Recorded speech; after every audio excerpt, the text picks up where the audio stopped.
Okay. By the way, Gatsby, heard you're in Oxford, man. Not exactly. But you went to Oxford, right? Yes, I went there. At the same time, Loxton went to New Haven. Oh, yeah, I went there. When? It was 1990. I only stayed for 5 months. So I can't really call myself an Oxford man. It was an opportunity they gave to the officers after armistice. We could go to any university in England or France.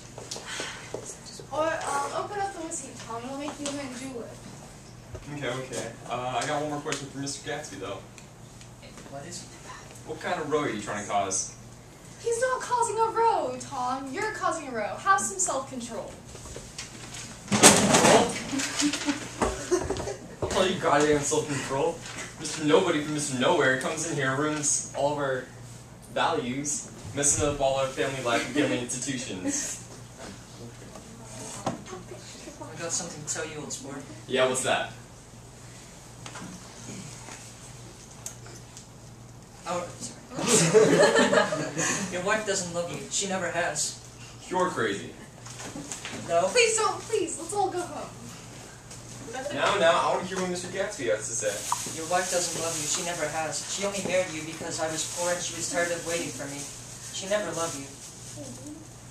Tom.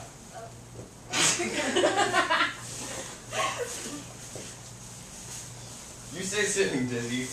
What's been going on? I want to hear all about it. I told you it's been going on for 5 years now.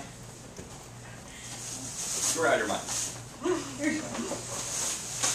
And you've been seeing this guy for 5 years? Come on now. Not seeing. We couldn't meet. But in each other, we knew we loved each other. Oh, and that's all.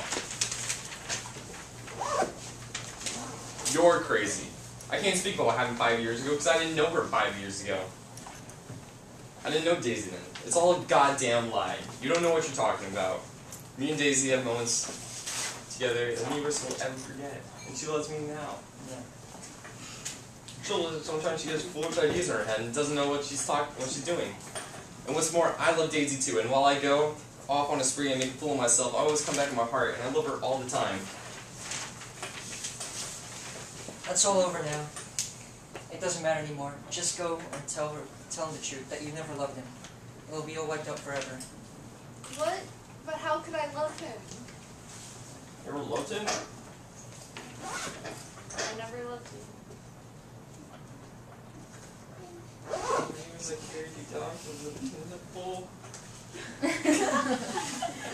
Daisy! Please. Don't. You ask too much. I love you now. Isn't that enough? I can't help what happened in the past. So I loved him once, but I loved you too. You love me too? Even that's a lie. She didn't even know you were alive. I want to speak to Daisy alone. She's so excited now. Even alone, I can't say I ever loved. It wouldn't be true. Of course it wouldn't. As if it mattered to you. Of course it matters to me. I want to take care of you now. You don't understand. You're not going to take care of her anymore. I'm not? Why is that? Because she's leaving you. Bullshit. I am, though. She's not leaving me. Certainly not for a common swindler like yourself who'd steal the ring you put on her finger. Consider yourself at this point. I won't stand for this, so please, let's get out.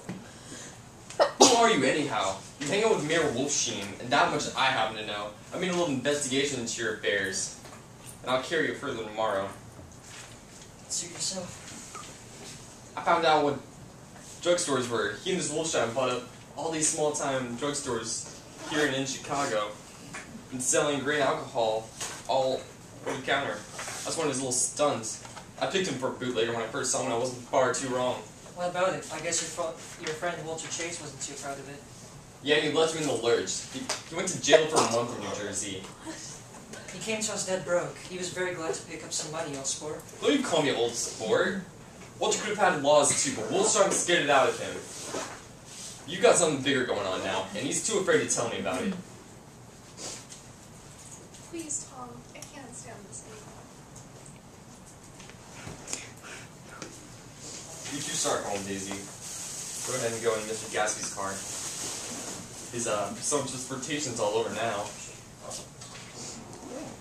Want any of this up, Jordan, Nick? Nick? What? You want any? No, I just remember today was my birthday.